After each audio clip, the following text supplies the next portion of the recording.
Friends, the engineers of 97 में आपका फिर से स्वागत है। ठीक है।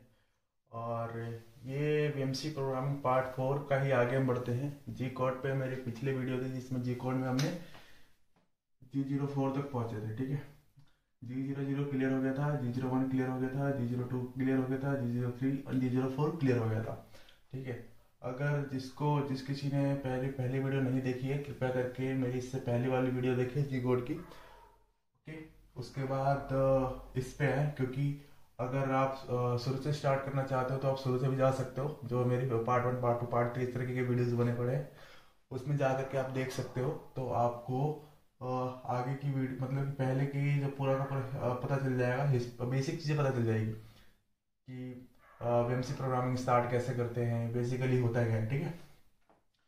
और हमने पिछली वीडियो जो G04 तक कवर किया था, उसके बाद हम G10 G17 G18 आगे इसके कवर करने वाले हैं। ठीक है। अब हम स्टार्ट करते हैं G10 क्या होता है। G10 क्या होता है ये हम अभी स्टार्ट करेंगे इस वीडियो में। G04 तक तो हमारा कवर हो गया था, अब G10 देखते हैं क्या होता है। ओके। G10 होता है हमारा बेसिकली, ये वर्क ऑफसेट के लिए इस्तेमाल करता है। ठीक है। एक मशीन में वर्क वैल्यू होती है G54 G55।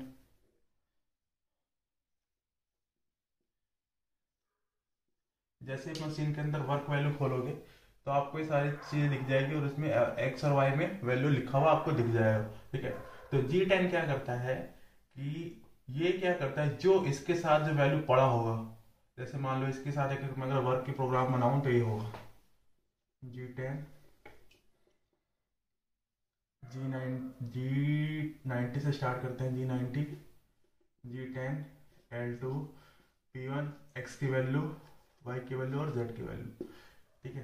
तो G10 क्या करेगा, ये क्या करेगा कि मशीन वर्क में, यहाँ पे जैसे हम वर्क खोलते हैं, मशीन के वर्क में जो भी वैल्यू होगा ये क्या करेगा, इसके साथ जो वैल्यू पड़ी होगी उसको रिप्लेस कर देगा। इसका काम क्या होता है, वर्क में वैल्यू को रिप्लेस करना जो इसके साथ वैल्यू पड़ा हुआ हो। जैसे हम कोई प्रोग्राम चेंज कर लेते हैं तो क्या होता है वर्क में, और एक साइकिल स्टार्ट करते हैं तो उसमें जो प्रोग्राम में वैल्यू पड़ी हो उसमें जाके क्या होता है फीड हो जाता है। वो क्यों फीड होता है, कैसे फीड होता है, वो ये काम करवाता है G10। ठीक है। G10 का काम क्या होता है, जो इसके साथ जो वैल्यू डली हुई हो P के साथ X और Y की, वो क्या करेगा उसमें फीड हो जाएगा। जैसे P1 है तो 54 में फीड हो जाएगा, P2 है तो 55 में फीड हो जाएगा, और P3 है तो 56 में फीड हो जाएगा। ठीक है। ये देखते हैं P1 क्या है। बेसिकली ये इसको फीड करवाता है, ये पूरा एक तरीके से वर्क की जो वैल्यू है उसमें चेंज करने का काम करता है ये G10। ठीक है। अगर ये नहीं डालोगे तो प्रोग्राम नहीं लेगा, एरर दिखा देगा। ठीक है। L2 भी एड्रेस के लिए इस्तेमाल करते हैं, लेंथ ऑफसेट के लिए, एक्स और वाई के लिए। और P1 एक तरीके से हमारा एड्रेस होता है कि ये हमने 54 में डाला है, 55 में डाला है, 56 में डाला है, जो एक्स और वाई की वैल्यू डाली है, वर्क बनाया है, 54 में बनाया है, 55 में बनाया है, 56 में बनाया है, जो है ये हमारा पी डिसाइड करता है। ये क्या होता है हम ये सारा कवर करेंगे 54 से लेकर के यहाँ तक ये वाला। ठीक है। P1 G54, P2 G55, P3 G56, P4 G57, P5 G58, P6 हो गया G59।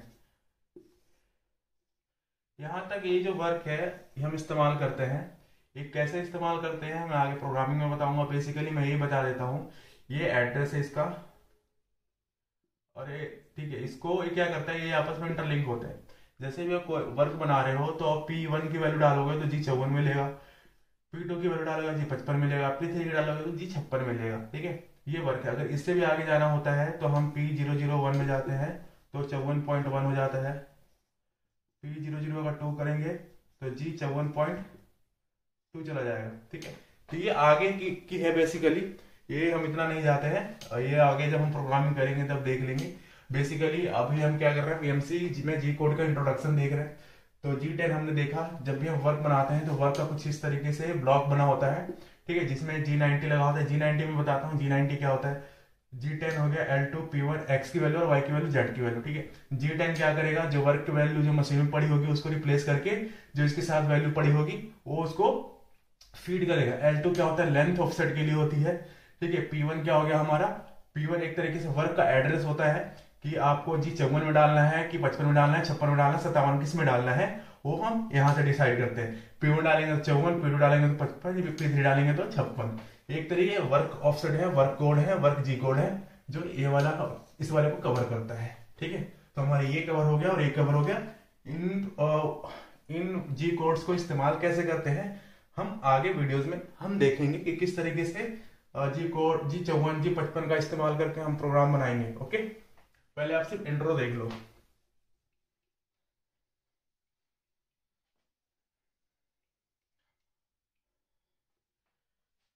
अब ये इस्तेमाल करते हैं G17 G18 और G19, ठीक है। ये होता है एक्स वाई प्लेन सेलेक्ट करने के लिए, ये होता है हमारा एक्स और जेड प्लेन सेलेक्ट करने के लिए, ये होता है हमारा जेड वाई प्लेन सेलेक्ट करने के लिए, या फिर वाई जेड प्लान प्लेन बोल लो, कुछ भी बोल दो इसको, वाई जेड भी बोल सकते हो। ये क्या होता है, मान लो आपकी जो बेड की मूवमेंट है वो इंटरपोलेशन देना है या लीनियर इंटरपोलेशन देना है। जैसे मान लो नीचे है आप जैसे कि बेसिकली जितनी भी बीएमसी मशीन होती है उसमें ये वाला जी कोड ऑलरेडी फीड होता है, तो हमें इसको लगाने की जरूरत नहीं पड़ती। जितनी भी बीएमसी होती है हमें G17 लगाने का जरूरत नहीं पड़ता, क्योंकि हम सारे बीएमसी में एक्स और वाई कोऑर्डिनेट में खेलते हैं। जेड तो हमारा वो नीचे ऊपर से नीचे आता है, वो कटिंग वगैरह करता है, लेकिन हम जो प्लेन सेलेक्ट करना होता है हमें एक्स वाई, मतलब कि मतलब कि कौन से आपको जो लीनियर इंटरपोलेशन करवाना है, सर्कुलर इंटरपोलेशन करवाना है, वो कौन से प्लेन में करवाना है। तो हम बेसिकली ज्यादातर जितने भी प्रोग्राम बनाते हैं एक्स वाई के प्लेन पे बनाते हैं, और एक्स वाई प्लेन ऑटोमेटिक जो वीएमसी होते हैं उसमें स्पीड होता है, उसमें हमें डालने की जरूरत नहीं पड़ती। अगर आप डालोगे भी तो कोई इशू नहीं है इसके अंदर। ओके, G18 होता है जब हमें इंटरपोलेशन देना होता है, जैसे ये एक्स है, ठीक है, और एक्स में मूव करते करते जेड को ऊपर जाना है, तो हम एक्स और जेड का प्लेन इस्तेमाल कर सकते हैं। लीनियर इंटरपोलेशन मेरे को देना है क्लॉकवाइज, कि ये जेड में ऊपर काटता काटता काटता काटता ऊपर की तरफ जाए फिर नीचे आ जाए, तो हम एक्स जेड का प्लेन इस्तेमाल करेंगे। अगर मेरे को वीएमसी में या फिर एचएमसी में कहीं पे भी वाई जेड में काम करना है, वाई जेड बोले तो ये वाई हो गया और इसके साथ साथ जेड की मूवमेंट भी आएगी साथ साथ में, तब हम वाई जेड का इस्तेमाल करेंगे, क्या, प्लेन। हमें उसमें एक्स में कोई मूवमेंट नहीं देना, एक्स में कोई मूवमेंट नहीं है, सिर्फ लीनियर मूव हो रहा है, एक्स के साथ साथ मूव हो रहा है, जेड में भी मूव हो रहा है, तो हम इसको इस्तेमाल करेंगे।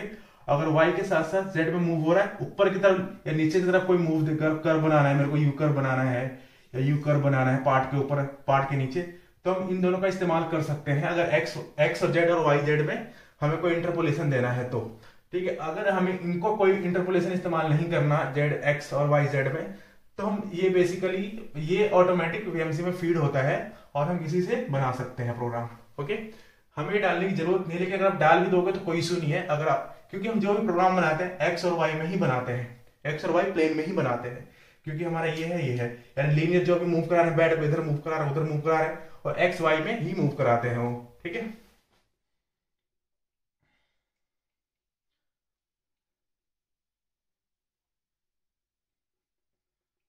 ओके, आगे बढ़ते हैं। ये हमारा G17 G18 G19 इस्तेमाल हो गया।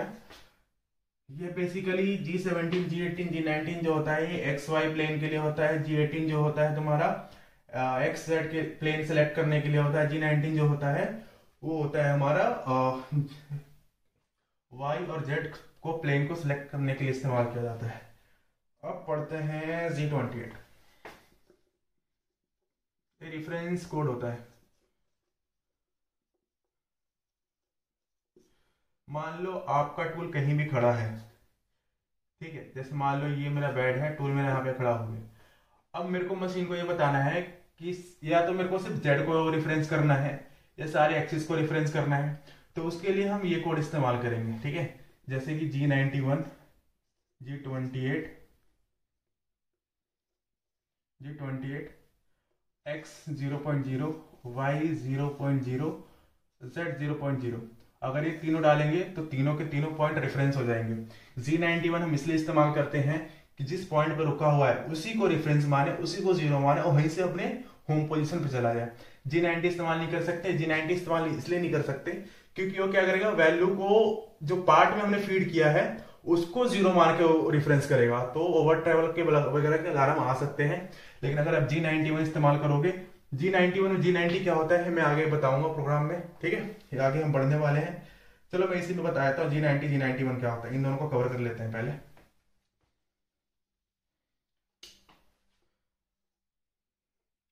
ये G90 हो गया, ये G91 हो गया। ये एब्सोल्यूट प्रोग्रामिंग के लिए होती है।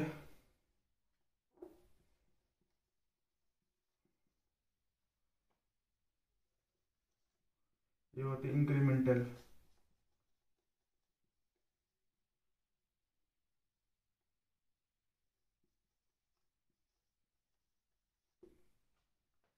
ये एब्सोल्यूट प्रोग्रामिंग, ये इंक्रीमेंटल प्रोग्रामिंग।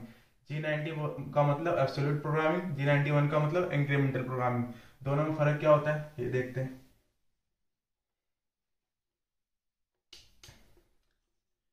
G90 और यहाँ हम लिख देते हैं G91, साइड में G91 हम लिख देते हैं। जैसे एक मेरा पार्ट है, आप देख सकते हो यहाँ पे, और 1 2 3 होल है, ठीक है। अब मेरे को जो मशीनिंग करनी है, पहले यहाँ करना है, फिर यहाँ करना है, फिर यहाँ करना है, ठीक है। तो दो तरीके से हम प्रोग्राम बना सकते हैं, G90 से और G91 से प्रोग्राम हम बना सकते हैं, ठीक है।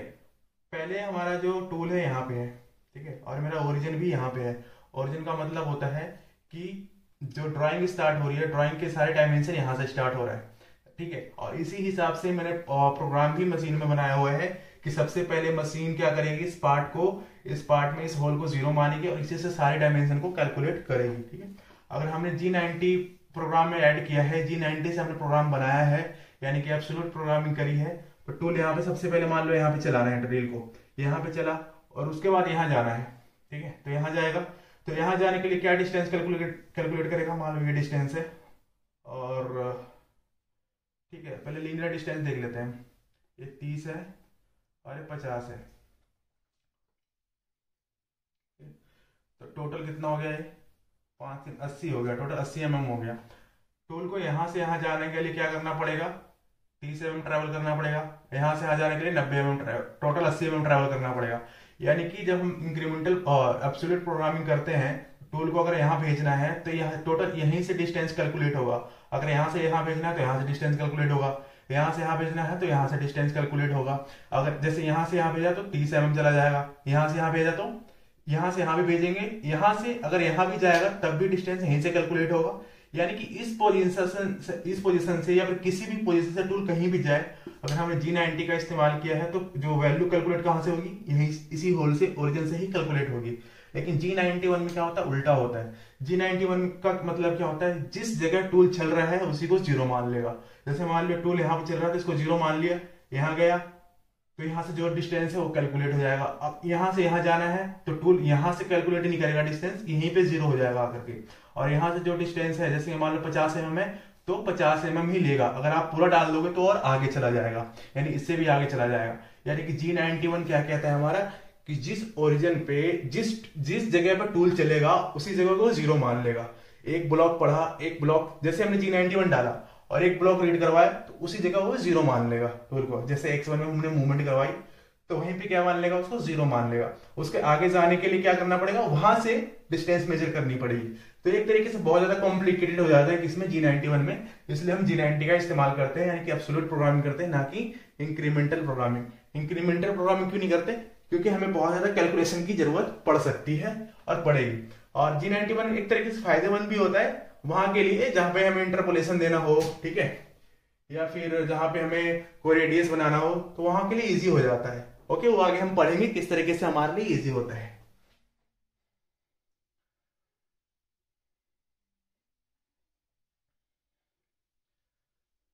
तो आपने ये पढ़ लिया, आपने ये देख लिया, जैसे कि सारे कोड हमारे कवर हो गए।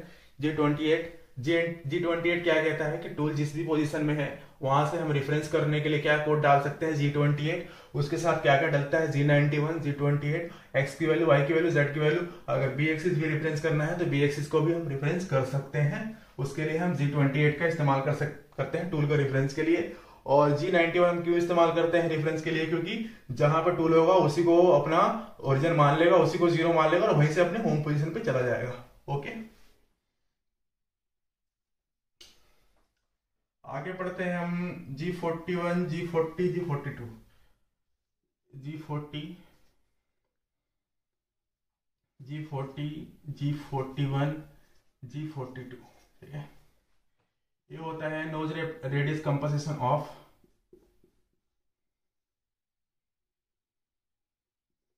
नोज रेडियस कंपनसेशन ऑफ, ये है नोज रेडियस कंपनसेशन ऑन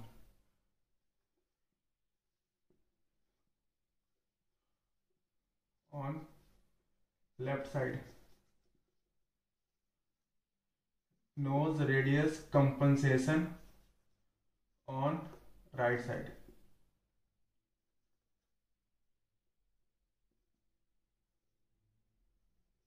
ठीक है, G40, G41, G42, ये नोज रेडियस कंपनसेशन अगर हम उसको ऑन कर किए होंगे तो उसको ऑफ कर देगा।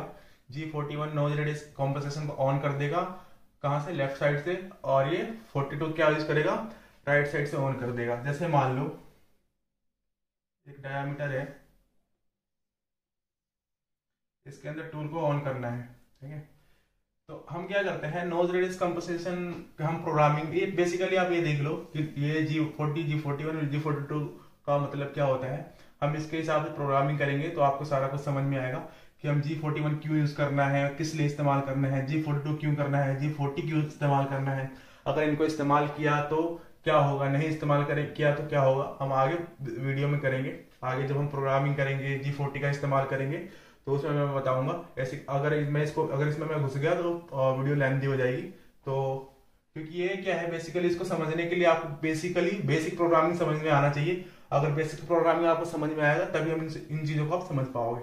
आप बेसिकली इतना समझ लो ये तो होता क्या है।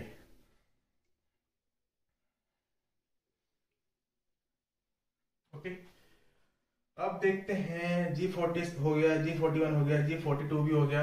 G43 क्या होता है, ये टूल लेंथ कंपनसेशन के लिए होता है। G43 क्या होता है,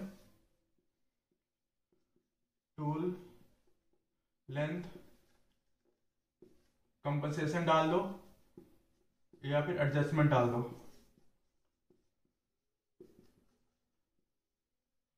ठीक है, G43 का मतलब क्या होता है, टूल लेंथ कंपनसेशन मान लो या एडजस्टमेंट समझ लो। ये क्या करता है, ये करता है, जैसे मान लो G43 एक प्रोग्राम है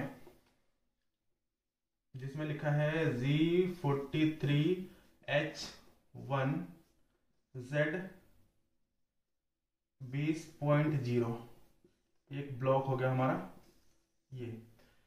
तो G43 क्या करता है, ये टूल की जो भी लेंथ होगी वो क्या करेगा, एडजस्टमेंट करेगा, और जो भी वैल्यू हमारे इसमें डली हुई होगी, किसमें, इस वाले में वैल्यू डली होगी, तो ये मशीन को ये बताएगा कि आपकी जो वैल्यू है, एच की जो वैल्यू है, एक नंबर, जैसे हमने ऑप्शन नंबर 1, 2, 3 किसी में भी डाल दिया हो, वो उस लेंथ के हिसाब से मशीन को जेड को क्या हो कैलकुलेट करके बता देगा कि आपको इतना प्लस में जाना है, इतना माइनस में जाना है, या आपकी जो टूल की लेंथ है इतनी है, इसके हिसाब से आपको मशीनिंग करनी है। ठीक है, तो G43 बेसिकली टूल की लेंथ को एडजस्टमेंट करता है मशीन के अंदर, जेड के अंदर जेड को बताता है। ठीक है, तो ये हमारा G43 ये भी हम इस्तेमाल करेंगे तो हमें समझ में आ जाएगा कि G43 ही क्यों इस्तेमाल करते हैं। ओके,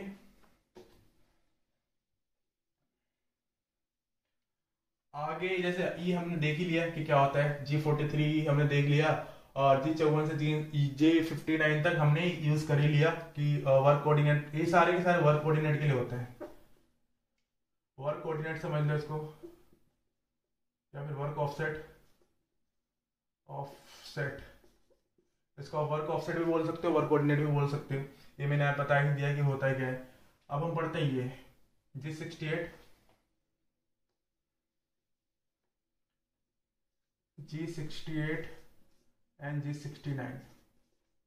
ठीक है, जैसे मान लो ये क्या है, बेसिकली एक रोटेशन देता है, ये क्या करेगा, आपको पोलर इंटरपोलेशन में काम आता है। पोलर इंटरपोलेशन बोले तो जैसे मान लो ये वहां पे इस्तेमाल करते हैं जहां पे मान लो कंपोनेंट बड़े हो और सीधा फिक्सर पर नहीं आ रहा हो, तो हम फिक्सर को थोड़ा सा फिक्सर को कंपोनेंट को थोड़ा टिल्ट करके हम क्लैंपिंग देते हैं ताकि पूरा का पूरा पार्ट फिक्सर के अंदर आ जाए। लेकिन हमारे जैसे मान लो हमारी ड्राइंग जो है तो सीधी है, लेकिन इस जैसे मान लो ड्राइंग हमारे कंपोनेंट में इस तरीके का है, ठीक है, लेकिन हमने जो फिक्सर बनाया है वो इस तरीके का बनाया है। ये फिक्सर है हमारा और ये फिक्सर है और एक कंपोनेंट को हमने इस तरीके से सेट कर दिया। ये जो है इसके ओरिजिन से मान लो 30 डिग्री पर टिल्ट कर दिया हमने, या 10 डिग्री, कितने भी डिग्री पर टिल्ट कर दे किया, जैसे पार्ट इसमें फिट आ जाए। या कोई हमें स्पेशल मशीनिंग करनी हो जो जब तक हम एंगल रोटेट नहीं करेंगे, इसको घुमाएंगे नहीं, वो पोजीशन पे आएगा नहीं, ठीक है। तो हमें क्या करना पड़ता है, प्रोग्राम जैसे हम घुमा के तो बना नहीं सकते या बहुत ज्यादा डिफिकल्ट हो जाएगा, तो हम वहां पे G68 और G69 का इस्तेमाल करते हैं। G68 क्या करेगा, जितने डिग्री में आपको घुमाना है, जैसे कि मान लो G90, G54, ठीक है, G68, X 0.0, Y 0.0 और R जैसे 30 डिग्री डाल दे, 30 डिग्री में इसको घुमा देगा। आज 30 डालना है, 30 डिग्री डालने की जरूरत नहीं है, ठीक है। और यहाँ पे एंड ऑफ ब्लॉक लगा दो। G90 बताया एब्सोल्यूट प्रोग्रामिंग के लिए। G50 यानी कि जो वर्क कोऑर्डिनेट P1 में पड़ा होगा उसी को कैलकुलेट करेगा। अगर यहाँ 55 डालूंगा तो P2 की वैल्यू पढ़ेगा। G68 क्या करेगा, पोलर इंटरपोलेशन को ऑन कर देगा। पोलर इंटरपोलेशन को ऑन करने का मतलब ये है कि ये इसको कितने डिग्री में घुमाना है, ये घुमा देगा। X00 ये Y, ये यहाँ पे X00 Y00 क्यों डाला है, क्योंकि ओरिजिन को शिफ्ट करेगा, ओरिजिन को घुमाएगा। जैसे मान लो ये मेरा ओरिजिन है, तो इस पूरे ओरिजिन से लेकर के पूरे पार्ट को ही घुमा देगा, पूरे पोलर को ही रोटेट कर देगा जितने डिग्री में हमें घुमाना है, ओके। इसलिए हम X00 डालते हैं, ओके। तो अगर हम यहाँ पे कुछ और वैल्यू नहीं डाल सकते, आगे के वैल्यू नहीं डाल सकते, नहीं तो ये लेगा नहीं। हमें क्या करना पड़ेगा, G68 के साथ G54 के साथ, जैसे मान लो हमारा ओरिजिन है X00 Y00, तो हमारा X00 और Y00 क्या हो जाएगा, 54 का ओरिजिन हो जाएगा। और इसी को हमें पूरा का पूरा रोटेट करना है, तो G68 के साथ जितनी हमें रोटेशन देना है हम उतना रोटेशन दे देंगे, तो पार्ट क्या हो जाएगा, रोटेट हो जाएगा। उसके बाद ये क्या हो जाएगा, हमारी मशीन को सीधा मिल जाएगा कंपोनेंट, ठीक है। फिक्सर में टेढ़ा लगा हुआ है, लेकिन जैसे हमने एक कमांड दिया 30 डिग्री पर घुमा दिया, तो सारी की सारी प्रोग्रामिंग अब इसके हिसाब से बना सकते हो, या आप भूल जाओ ऐसा भी कुछ है, ठीक है। आप ये देखो बस पार्ट मेरा ऐसा लगा हुआ है, पार्ट फिक्सर में आपका ऐसा लगा होगा, लेकिन आप प्रोग्रामिंग कैसे करोगे, इसके हिसाब से जो आपकी ड्राइंग में है, ओके।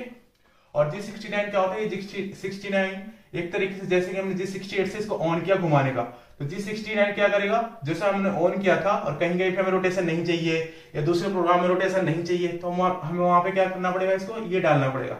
अगर ये नहीं डालेंगे तो रोटेशन ऑन रहेगा, मशीन बार बार अलार्म देगी या पोजीशन गलत ले लेगी, तो इसको हमें ऑफ करने की जरूरत पड़ती है, ओके। अगर ऑफ नहीं करेंगे तो दिक्कत आ सकती है, इसलिए अगर G68 को ऑन किया तो G69 से हमें रोटेशन यानी पोलर रोटेशन को ऑफ भी करना पड़ेगा, ओके।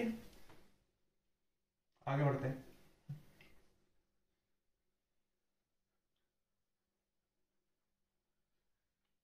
हमने ये देख लिया G68 G69 देख लिया, ओके। अब हम पढ़ते हैं ये कैंड साइकिल, G80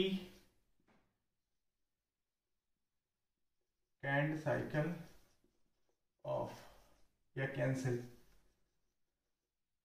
G81 होता है हमारा ड्रिलिंग के लिए, G82 होता है हमारा बोरिंग के लिए, G83 होता है हमारा पैक ड्रिलिंग के लिए, पैक ड्रिलिंग। G84 होता है हमारा टैपिंग के लिए, G85 हमारा होता है रीमिंग के लिए, G86 भी फाइन बोरिंग के लिए, G86 G87, ठीक है, ये फाइन बोरिंग।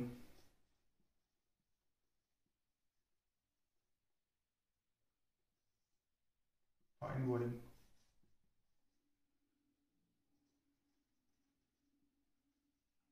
बेसिकली हम ज्यादातर जो कोड इस्तेमाल करते हैं G81 G82 G83 G84 G85 तक इस्तेमाल करते हैं।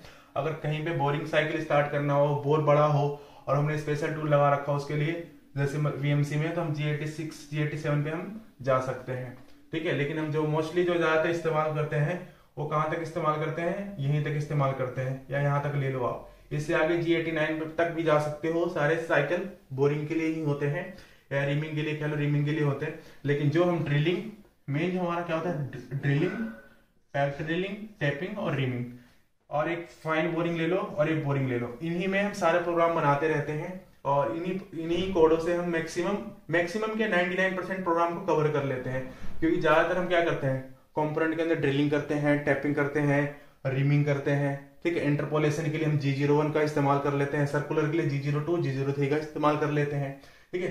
तो ये इन्हीं कोड में हमारा जो मैक्सिमम 99% प्रोग्राम बन जाता है और 99% हम क्या कर लेते हैं, मशीनिंग कर करके फाइनल फिनिश गुड हम निकाल लेते हैं, ठीक है। एक ड्रिलिंग साइकिल को ऑन कर देगा, बोरिंग साइकिल को ऑन कर देगा। और इन सारे ड्रिलों को जैसे इन सारे कैंट साइकिल को कैंट साइकिल बोलते हैं सबको। कैंट साइकिल क्या होता है ये भी हम प्रोग्राम में आगे पढ़ेंगे।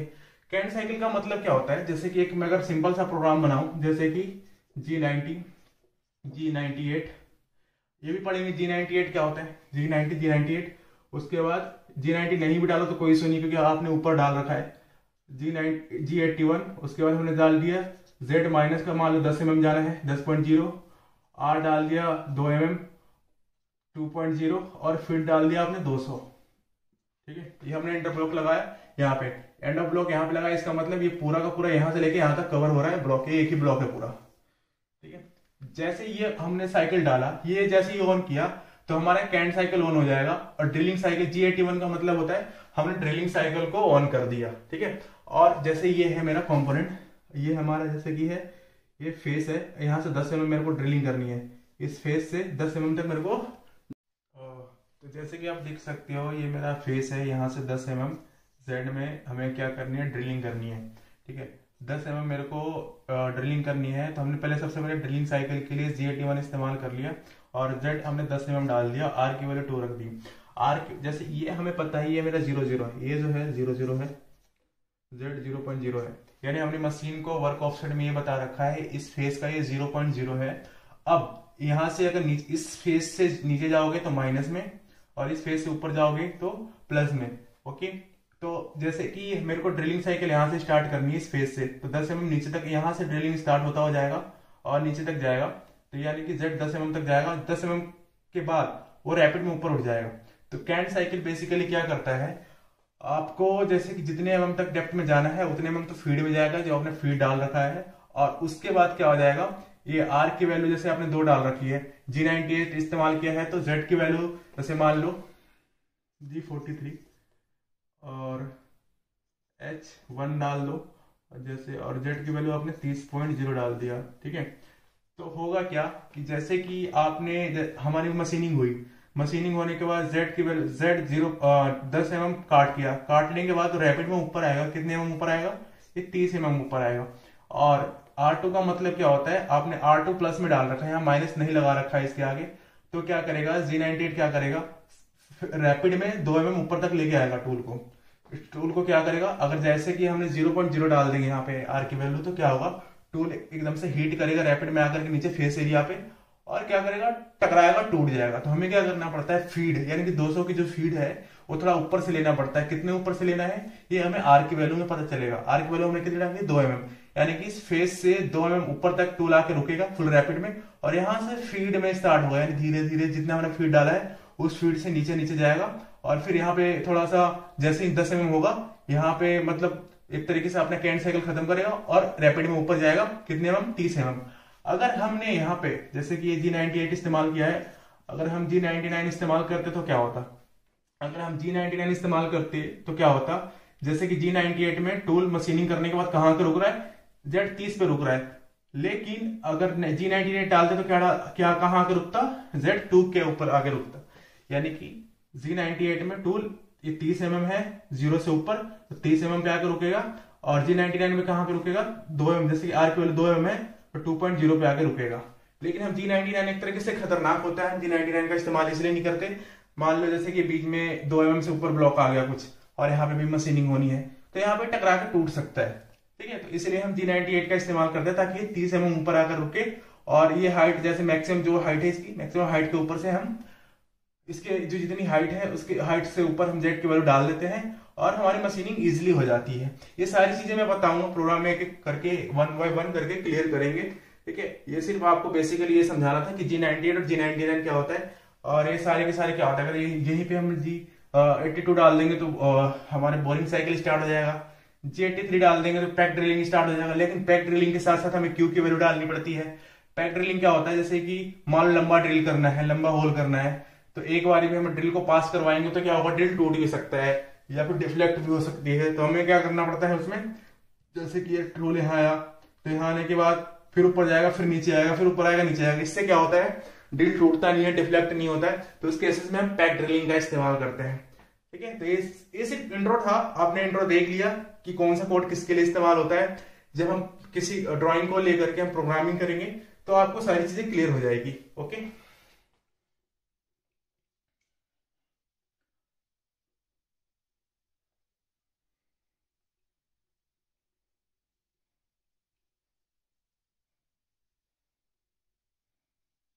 ठीक है।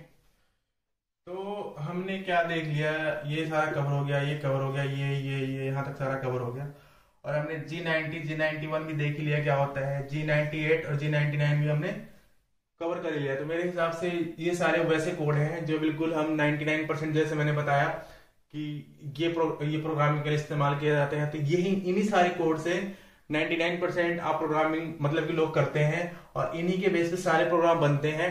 तो आपने सारे देखो, मेरे पहले वीडियो में आपने देख लिया कि एम कोड क्या होता है और एम कोड का आप लोगों ने इंट्रोडक्शन देख लिया। और इसमें आप लोगों ने ये देख लिया कि जी कोड क्या होता है, जी कोड का सारा इंट्रोडक्शन देख लिया।